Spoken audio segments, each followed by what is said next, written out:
What's happening? Hey, I wanted to just reach out, show everybody some information that, it's kind of concerning, but let's go over it. So, past year or so, I had a brief diabetes thing. My doctor obviously wanted to shove medicine in me and all this crap. So I said, no, let's not do that just yet. Let me see if with, diet, exercise, lifestyle change, let's see what we can do to, correct the situation. So she kind of looked at me like I was crazy. And I said, well, I have a food background. I really know a lot about different things, nutrition, all that good stuff. Not, I mean, I don't have a degree or anything, but it's just something I've had an interest in all my life. So I was talking to my PCP, and I said to her, I eat really healthy now. I did get my A1c down from, speaking of down, sorry about that. I did get my A1c down from like 7.4 down to 5.4.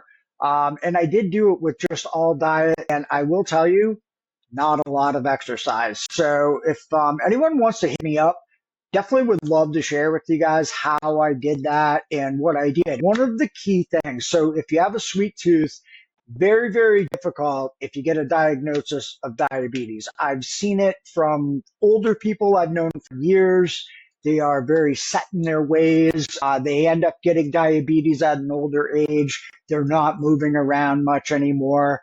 I feel the second older people stop moving around, unfortunately, is when you're going to see the health decline, unfortunately. But,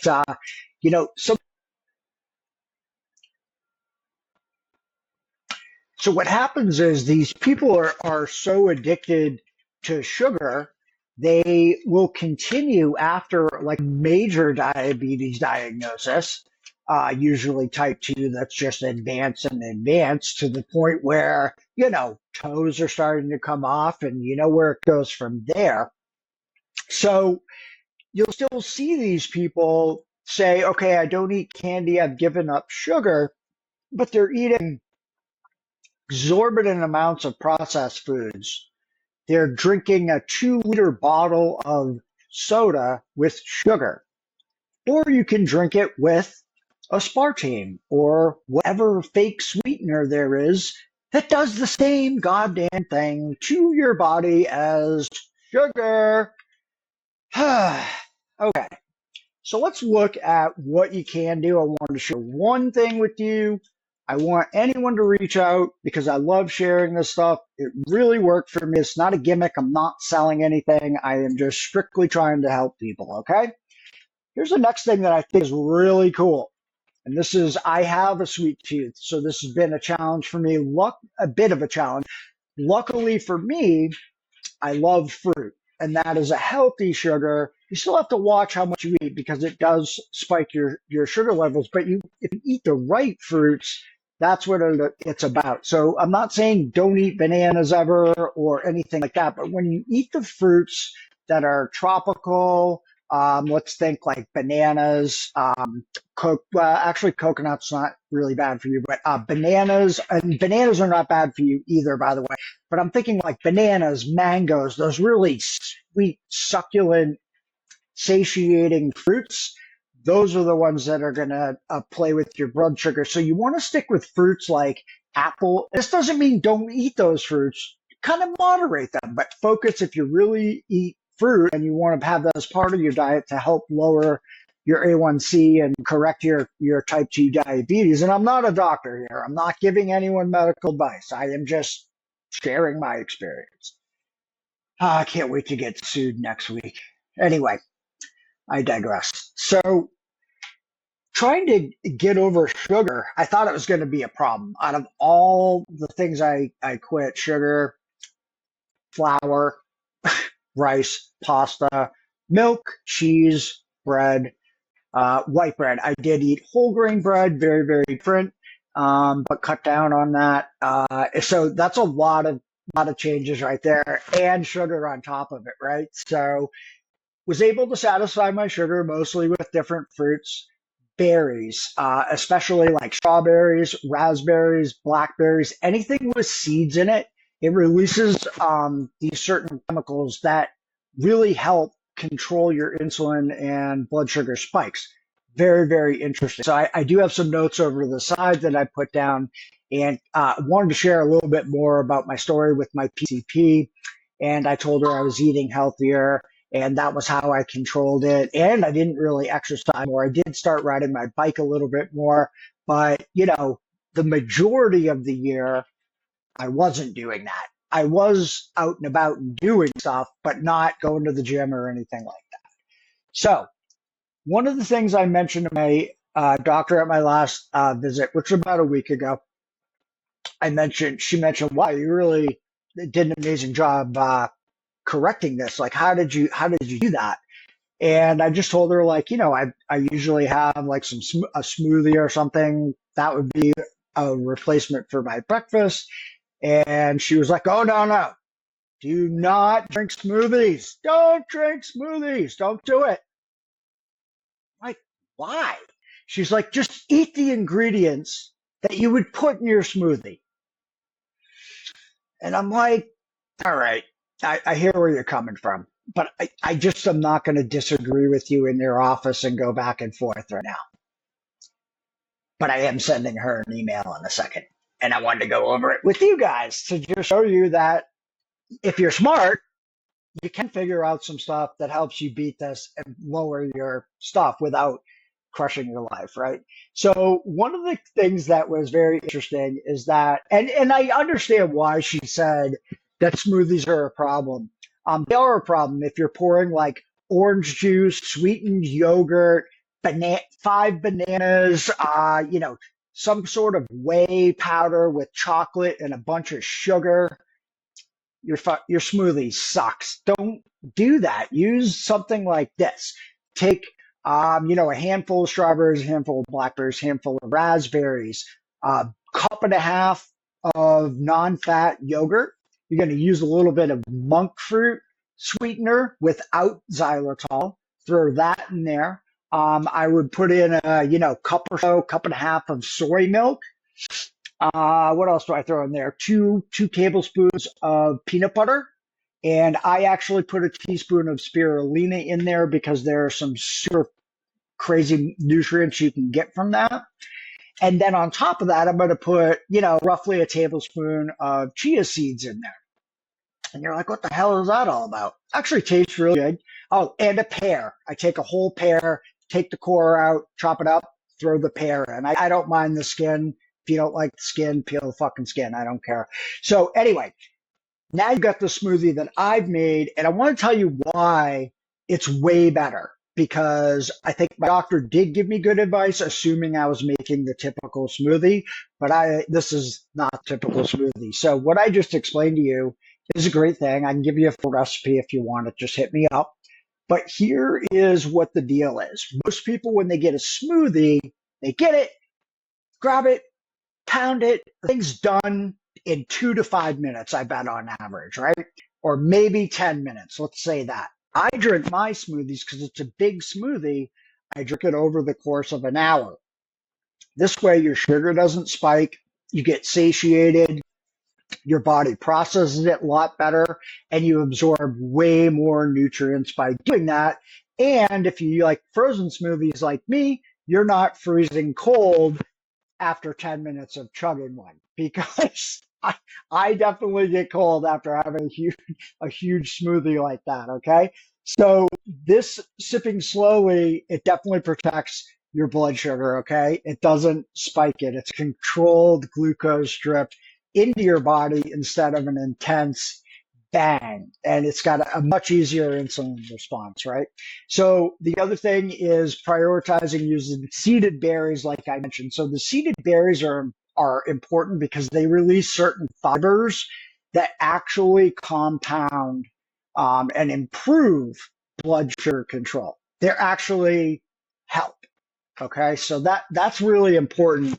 And the addition of the peanut butter and the yogurt, there's a protein right there, an immense amount of protein and good fat that your body needs. Okay, using a straw, I'm not a straw guy. I take little sips, and yes, the big chunk flops into the melted side and splashes all over my face. Absolutely, I'm that guy. What else did I have on my notes over here? So yeah, the seed disruption, that's super important. It actually lowers your blood sugar. And then the other thing is the low glycemic sweetener using the pear. That's really, really good. Even though pears are sweet, their glycemic index is super low. Same with apples, by the way, guys. And then the protein and the fat anchor with peanut butter and the yogurt is good. And the spirulina is actually just a metabolic booster. And there are like some superfood type of stuff that are in there for you.